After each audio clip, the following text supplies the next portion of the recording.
The stars were quiet that night. From the wide observation deck of the Galactic Academy, the instructors floated in silence, their holographic forms glowing faintly in the dim blue light. Beyond the glass stretched the endless void, black, cold, and filled with the scattered embers of dying suns. It had been only 3 days since the Battle of Vega 9, the bloodiest conflict in recent memory. The instructors had seen many wars among the 1,000 species of the Galactic Union. But this one was different. Humanity had survived. Again, they weren't supposed to. Every calculation, every simulation said they would fall. The enemy outnumbered them 20-1. Their ships were smaller, their weapons older, and their bodies weaker. Yet somehow the humans had crawled out of the fire alive. Now, as the instructors studied the reports, one question echoed through their minds like a whisper that refused to die. Why were the humans silent? When most species won a war, the stars themselves shook with celebration. Songs filled the void, and fireworks painted the nebulae with color.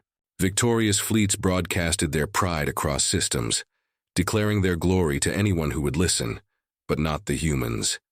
Their ships returned to base with darkened lights and muted signals. No victory message, no laughter, only the sound of damaged engines and tired breathing. The instructors could not understand. Maybe they're hiding something, one of them said. Maybe it's a ritual, another suggested, but the oldest instructor, an ancient being of light named Arian, shook his head slowly. No, he said, voice like distant thunder. They are not hiding pride. They are carrying something heavier. And so a council was called. The humans were summoned to the grand hall of the instructors, a place where even kings trembled to speak. The hall was vast, carved from pure white crystal, with streams of energy pulsing beneath the floor.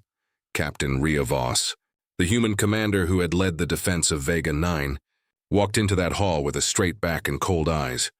Her uniform was torn, her face marked with soot, but her presence was sharp as a blade. Behind her walked 6 other survivors, engineers, pilots, soldiers, each one silent, each one watching. The instructors hovered above them like stars in the dark. Their light rippled softly. Arian, the eldest, leaned forward. Captain Rhea, he said, his voice echoing across the hall. Your people have done what no one else could. You survived the impossible. Yet you do not celebrate.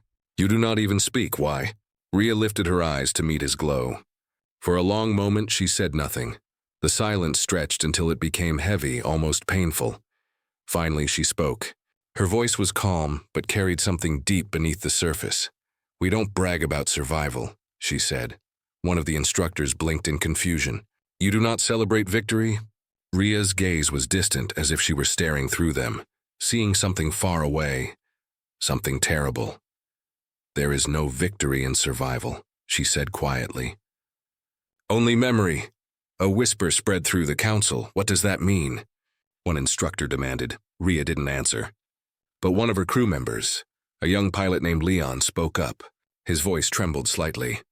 Every time we celebrate too soon, he said, someone dies the next day. So we stop tempting luck. Luck? Another instructor repeated, almost amused. You believe the universe cares about luck? Rhea turned her head, her expression unreadable. No, she said. We don't think the universe cares. That's why we do. Her words hung in the air like smoke. The instructors, beings of logic and science, could not comprehend it. Emotion, superstition, fear of unseen forces, these were primitive things to them. Yet in that moment, none of them could deny the weight that filled the room. Arian studied Rhea for a long time. You speak as if survival is not something to honor, he said. Rhea looked at him with tired eyes. You honor survival, she said, by remembering those who didn't.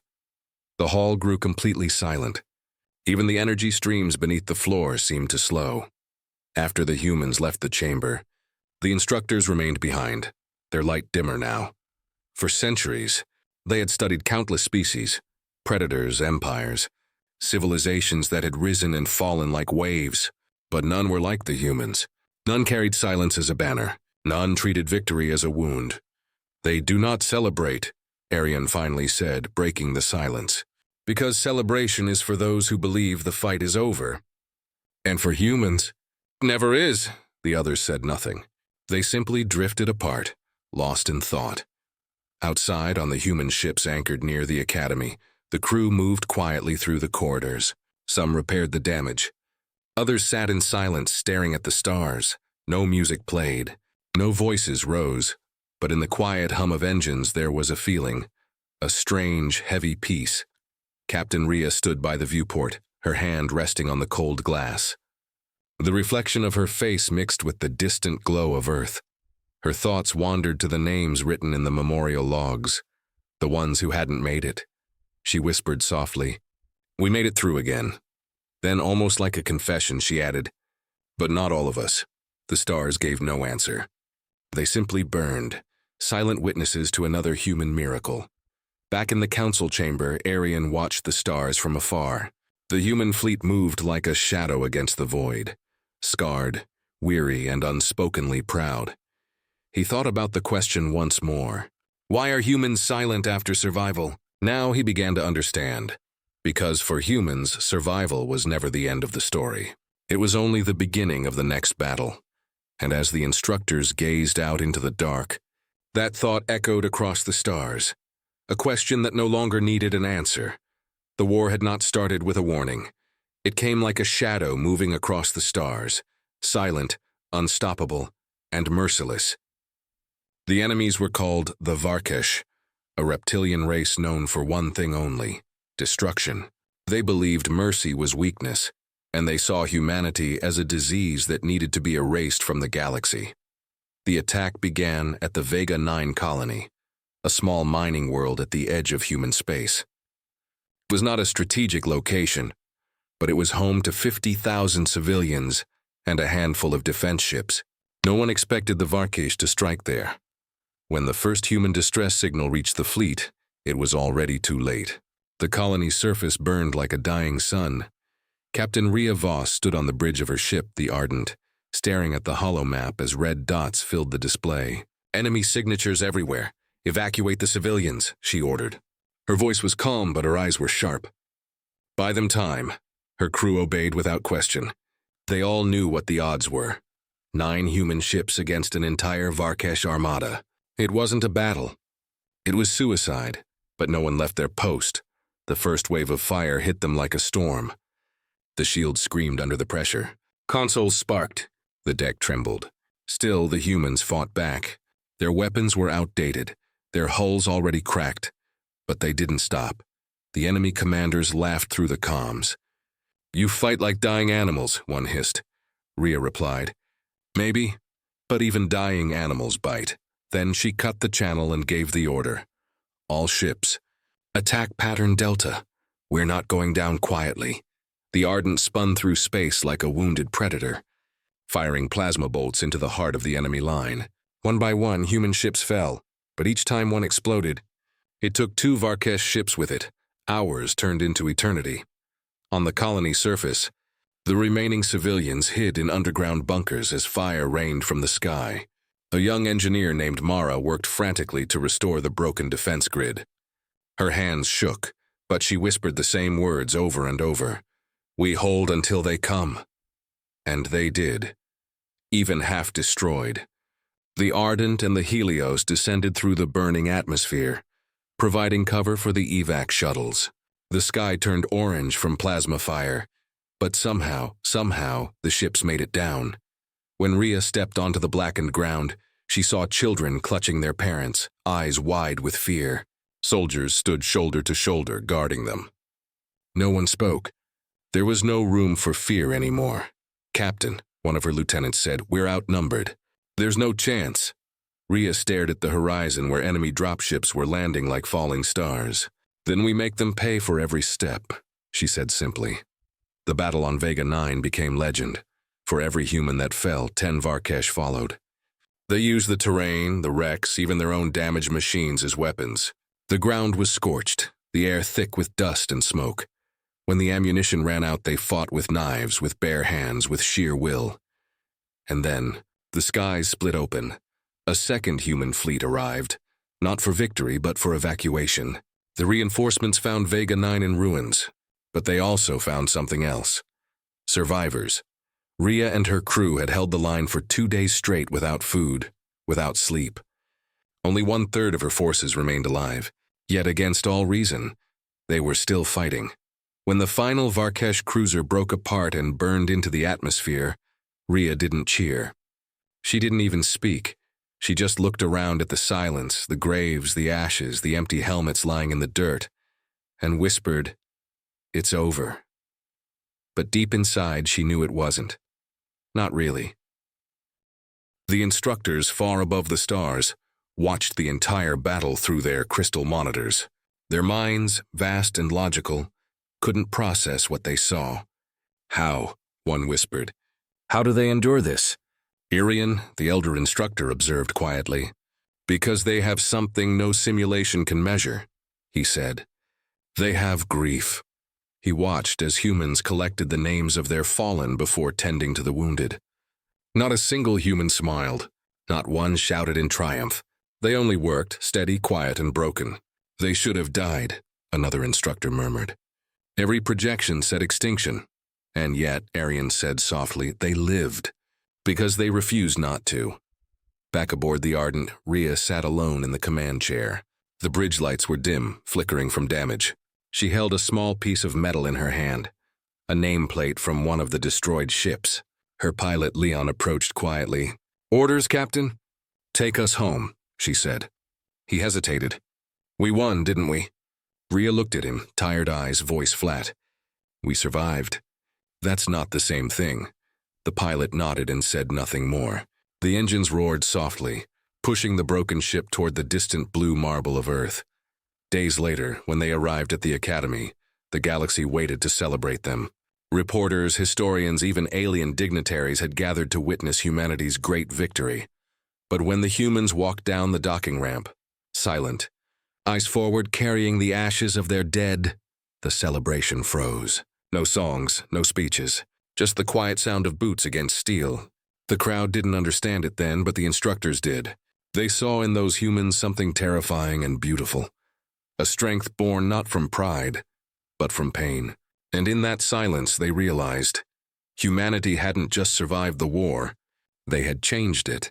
That night, as the stars burned above the academy, Arian stood at the observation window again.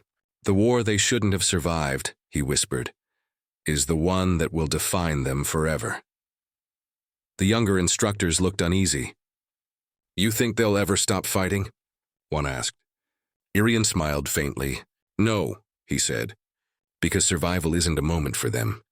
It's who they are." The galactic hall shimmered like a sea of light. Thousands of crystalline panels floated in midair, glowing with soft blue energy. The instructors had gathered again, curious, restless, and confused. It had been 2 weeks since the Battle of Vega 9, and the entire galaxy still talked about it. Every news network repeated the same question: how did humanity survive? But the instructors were not interested in tactics or numbers.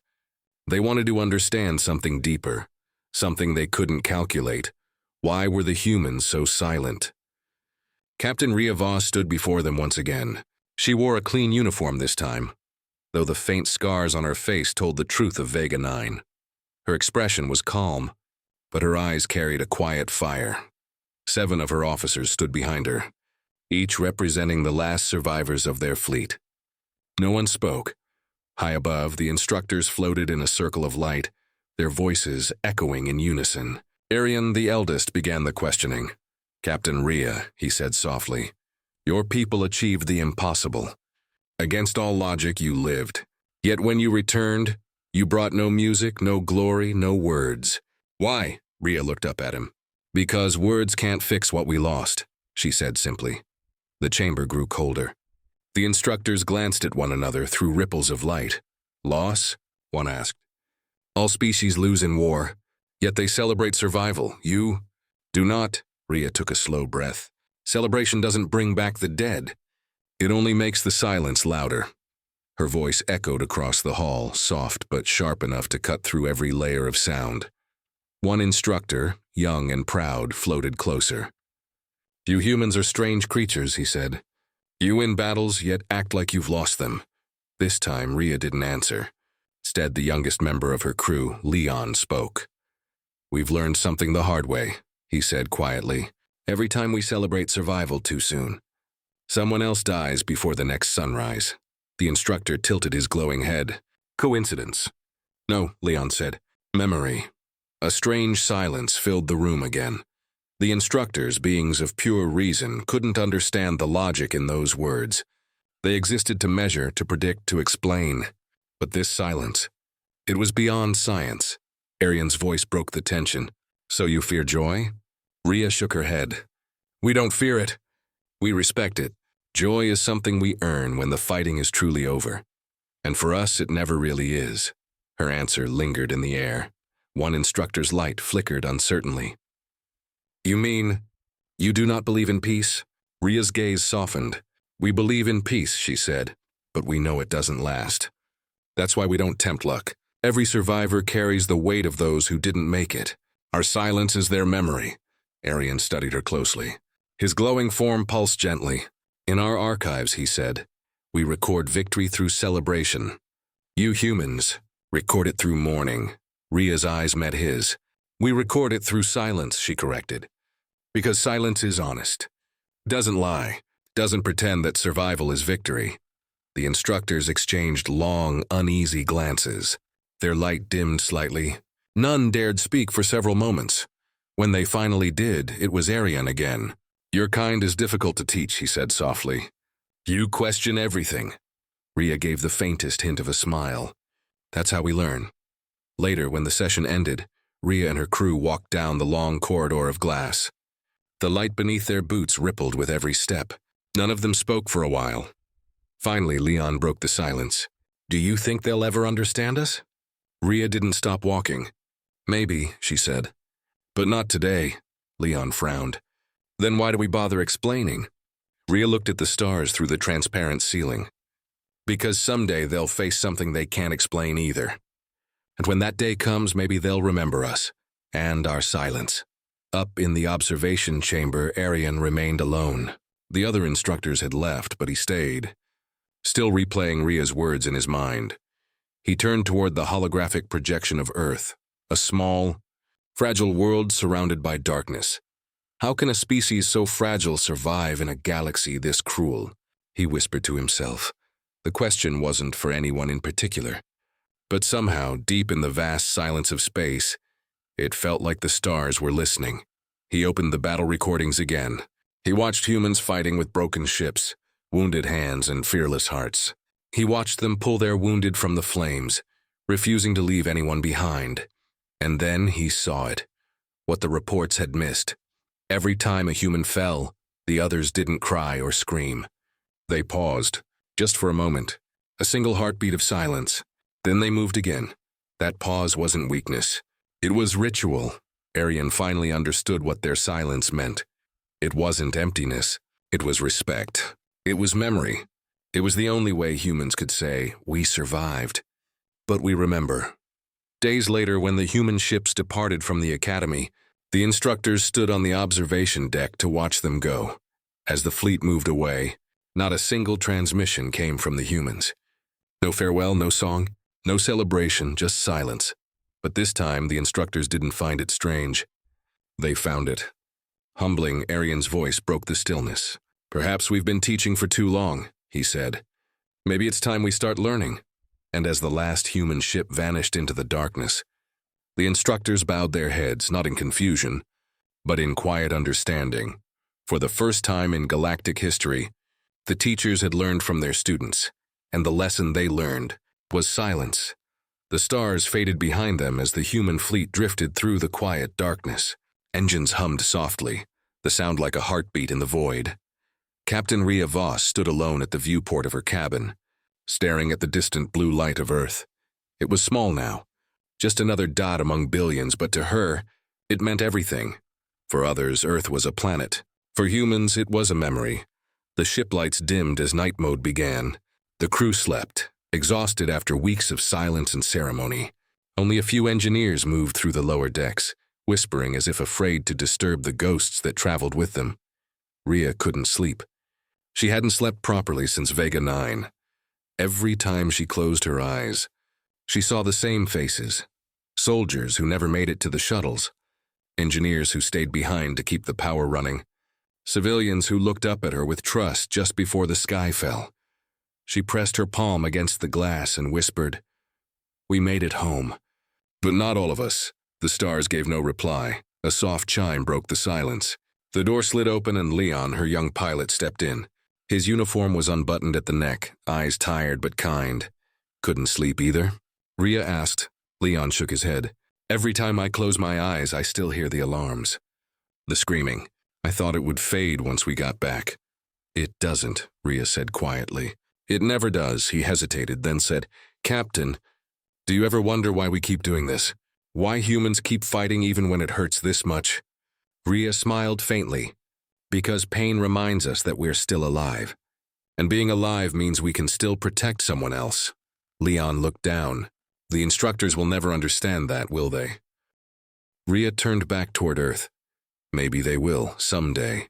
But they've never lost something that truly mattered to them. They study life. We live it."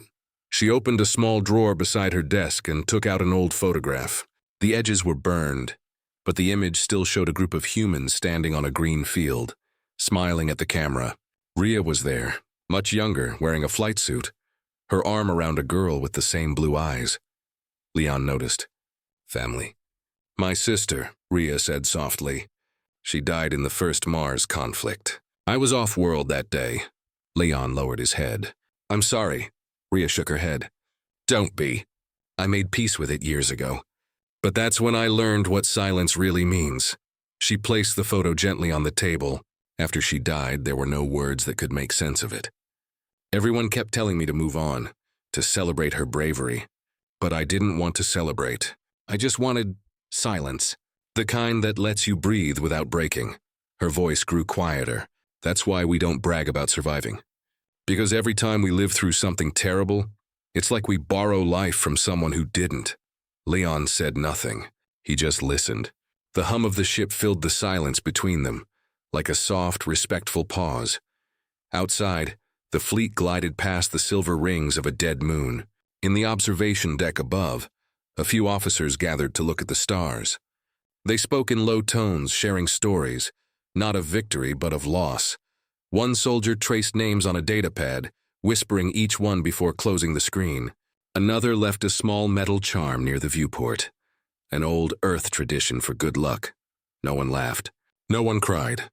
They just sat together, quietly remembering. For them, silence wasn't emptiness. It was connection, a shared language that didn't need words. Far away, in the Galactic Academy, the instructors reviewed the human transmissions.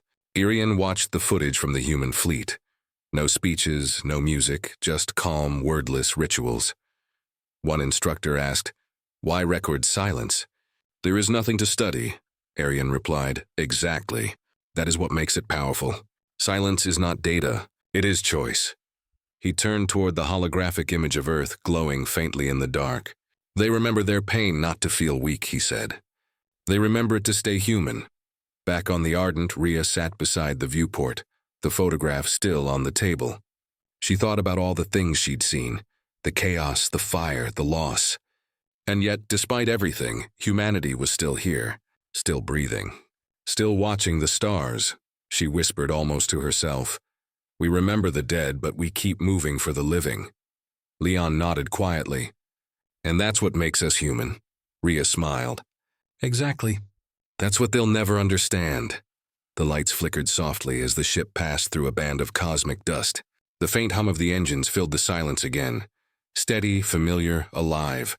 Later, when the crew finally rested, Rhea recorded her log. Her voice was steady, calm, and filled with quiet strength. "Captain's log.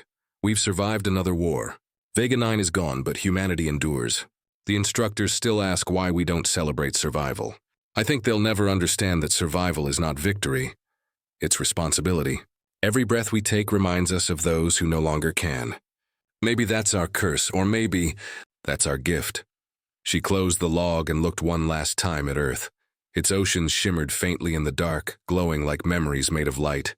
Her eyes softened. "We'll be home soon," she whispered. "And when we are, we'll stay silent. For them." Outside, the stars burned quietly as if listening, and somewhere deep in the darkness, The universe remembered too. The Galactic Academy was never this quiet.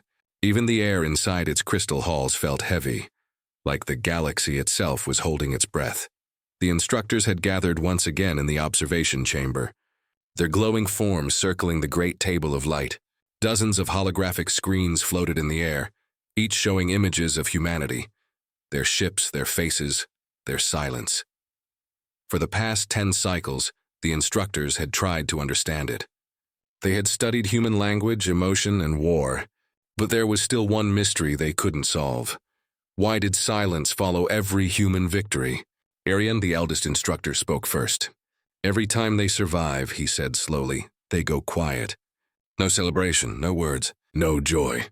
The younger instructor beside him frowned. Maybe it is superstition, another added, or trauma. They cannot process their pain. Arian's light flickered. No, he said firmly. It is not weakness. It is something else. He gestured toward the central display, a video from the Battle of Vega 9. The recording showed human soldiers dragging the wounded through fire, their faces covered in ash and blood. The sound was muted. Only the faint hum of static remained. Watch, Arian said. They watched as one soldier placed a hand on the chest of a fallen comrade. No tears, no screams, just a single, quiet moment of stillness. Then he stood and kept fighting. Arian whispered, "That is their strength." Meanwhile, far across the stars aboard the Ardent, Captain Rhea Voss prepared her ship for another patrol. The crew moved with quiet discipline. No shouting, no noise, just the rhythm of survival. Leon entered the bridge. "Captain," he said, "the Academy sent another message. They want to debrief us again." Rhea didn't look up. "They're still trying to turn silence into a report." Leon frowned. "They don't understand it's not something you can measure." Rhea gave a faint smile. "Let them try. The truth doesn't live in data." At the Academy, the instructors launched what they called Project Resolve, an attempt to simulate human resilience. They programmed machines to mimic human behavior during loss. They created emotional models built with fragments of memory, pain, and logic, and they waited to see if silence would appear, but it never did. The simulations either broke down or turned violent. None stayed quiet. "The silence doesn't emerge," one instructor said, "even when they feel pain." Arian replied, "Because it isn't just pain. It's choice. Humans choose silence. They hold their grief instead of letting it consume them. That's what keeps them alive," he paused. "It's not instinct. It's discipline." As time passed, stories of humanity began spreading across the galaxy. Species who once mocked the humans now spoke of them with uneasy respect. "They do not shout when they win," said one alien captain. "They whisper." "They do not gloat," said another. "They bury their dead first." And among the stars, a new name began to rise. The silent survivors, every fleet, every army, every civilization that had ever faced humanity began to see their quiet endurance not as humility, but as a warning. One night, during a private meeting, Arian projected an image of Earth before the council. The planet shimmered faintly, wrapped in its thin blue atmosphere. "This world has been burned, broken, and rebuilt more times than we can count," he said, "yet they never stop. What force could make a species so fragile refuse to die?" The chamber remained silent until one instructor murmured, "Perhaps silence is their weapon." Arian turned slowly. "Explain." "When they are silent," the instructor said, "they do not waste energy. They think, they plan, they wait. Silence is patience, and patience wins wars." A low hum of agreement filled the chamber. Arian nodded. "Yes, their silence is not surrender. It is focus. It is memory turned into strength." Back aboard the Ardent, Rhea stood once again at the viewport. The stars drifted by like scattered embers. Leon joined her quietly. "Do you think the galaxy's afraid of us now?" he asked. Rhea didn't smile. "Maybe they should be." Leon looked surprised. "You want them to fear us?" Rhea turned toward him, eyes steady. "No, but fear makes them think twice before starting another war. If they understand what silence means for us, maybe they'll stop testing how far we'll go to protect our own." At that same moment, across the galaxy, Arian wrote a final note into the Academy's archives. Observation 47 Delta. Humanity's silence is not absence of emotion. It is emotion refined into purpose. They do not speak because words would lessen the weight of what they carry. They survive because they turn grief into fuel. Their silence is the sound of strength. Later that night, as the instructors watched human fleets patrolling the outer systems, they noticed something strange. The humans did not fly in formation for show. Their ships moved quietly, precisely, as if guided by unspoken understanding. No orders were given. No signals sent, and yet, every pilot knew exactly what to do. It was as if their silence connected them, a language that didn't need sound. Arian felt something stir in his ancient heart. Not fear, not confusion, but awe. He whispered to himself, the galaxy has feared loud empires for centuries, but perhaps the quiet ones are the most dangerous. And somewhere beyond the stars, Captain Rhea watched the same universe from her window and thought, they're finally beginning to understand. She reached for the console and dimmed the lights. The hum of the engines filled the air again, calm, steady, alive. For a brief moment the stars seemed to listen, and in that endless silence between worlds, humanity's truth continued to echo, strong, quiet, unbroken. For the first time in centuries, the galaxy didn't sound the same. No victory horns, no broadcasts of triumph, only silence, spreading slowly across the stars like a living shadow. Every race, every fleet, every listening station in the outer rim felt it. They didn't understand it, but they could sense it. Something had changed. It started with the humans. After the War of Vega 9, they rebuilt quietly, with no songs, no shouts, just steady work and quiet discipline. But soon, others began to notice that the calm after their survival wasn't weakness, it was warning. In the Galactic Council, ambassadors from a dozen species argued restlessly, the humans don't communicate. One shouted, they refuse to share their military reports. Another complained, maybe they're planning something, whispered a third. At the end of the table, Instructor Arian remained still, watching the chaos. His light shimmered softly. They are not planning war, he said finally. They are remembering one. The room fell silent. Arian continued, when humans grow quiet, they are not hiding. They are preparing. They understand what it costs to survive, and they respect that cost. The other species looked uneasy. To them, silence had always meant fear, weakness, or submission. But for humans, it was different. Across the stars, Captain Rhea Voss and her crew aboard the Ardent received encrypted transmissions. Alien fleets were moving closer to human space. Rumors said the Council might send ships to observe humanity's actions. Leon frowned as he read the data. They're watching us like we're a threat. Rhea stared at the holomap, a storm of red lights surrounding human borders. Then let them watch, she said calmly. We don't need to prove anything with words. Her tone was even. No anger, no fear, just the same silence that had unsettled the entire galaxy. Days turned into weeks. Strange things began to happen. An alien mining colony near the edge of human space reported hearing a human distress signal. But when they sent scouts to help, there was nothing there, only static. Another fleet commander swore he saw human warships in the asteroid fog. Silent, motionless, waiting. But when his scanners searched again, they were gone. The sighting spread, and soon, entire sectors began calling it the Silent Reach. It was said that if the stars around you went quiet, the humans were near. Inside the academy, Instructor Arian studied the phenomenon.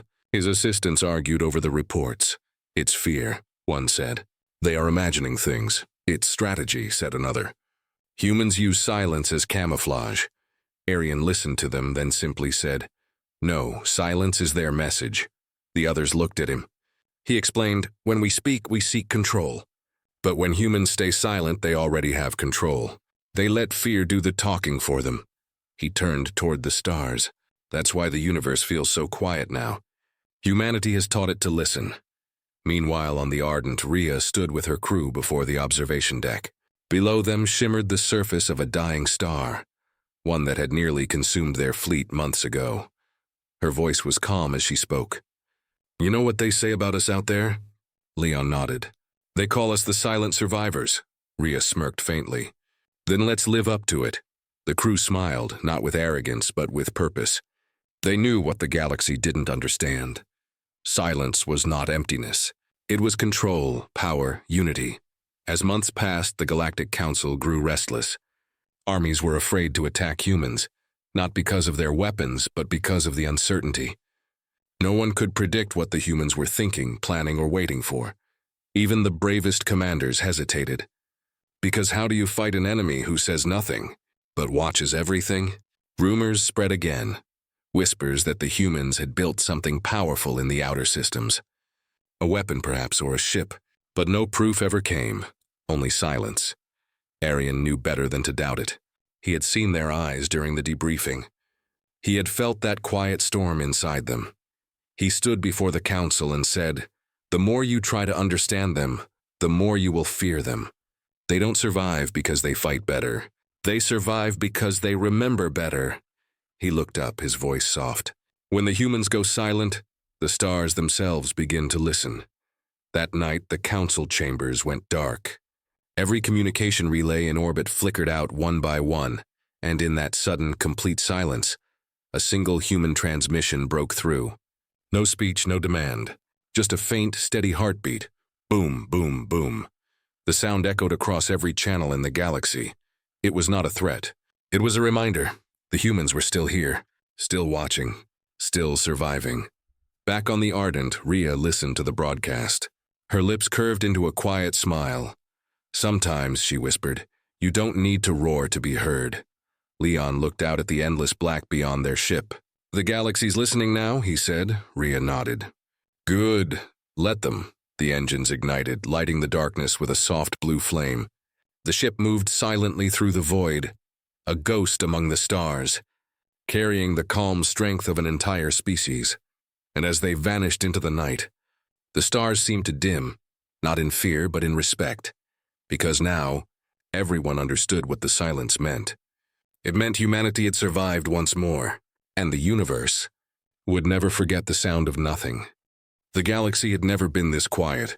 No more broadcasts from the war fronts, no more council speeches, only the endless hum of distant stars, cold, calm, and watching.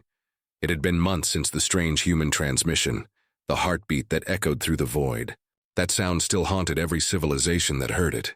3 beats, steady, alive, human, and then nothing. Inside the Galactic Council chamber, the most powerful beings in the known universe gathered. They had debated, argued, and feared, but now they just waited. At the center of the room, the holographic form of Captain Rhea Voss appeared. She was calm as ever, dressed in a plain black uniform, her eyes sharp, her voice quiet. "Instructors," she said softly. "You called us here, so ask your question." The air shimmered as Instructor Arian rose from his seat, light pulsing faintly with emotion. He looked at her for a long moment before speaking. "Captain Voss," he said, "the galaxy has watched your kind survive the impossible. But tell us, why remain silent? Why not celebrate your victories? Why not show pride?" Rhea didn't answer right away. She stepped forward, letting her gaze drift across the chamber, across beings who had lived for millennia, who commanded fleets and worlds. Finally, she spoke. "Because survival isn't something to brag about," she said. "It's something to remember." The council shifted uncomfortably. Rhea continued, her tone still calm, almost gentle. "When we fight, we lose people, friends, families, homes. Even when we win, there's a cost. If we shout about victory, we drown out the voices of those who never came home." She paused. "When we stay silent, we hear them." The words struck deeper than any weapon could. The chamber went still. Even the translation systems seemed to hesitate, unsure how to carry the weight of her meaning. Arian's light flickered softly. "You carry the memory of every loss?" Rhea nodded. "Everyone. That's how we survive the next battle." She looked up at the galaxy map projected above them. Thousands of glowing systems, endless stars. "When we're quiet, we're not broken. We're learning.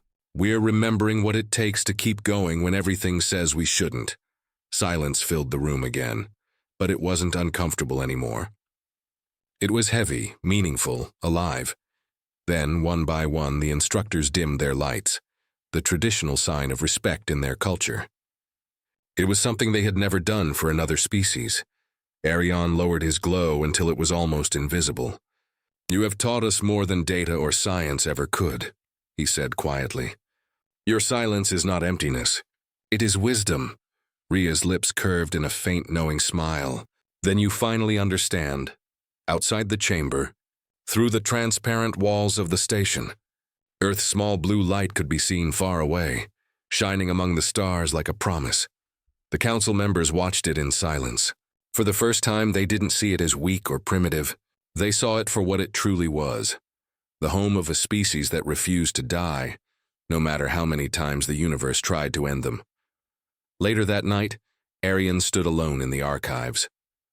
He opened a new record, one that would never be erased.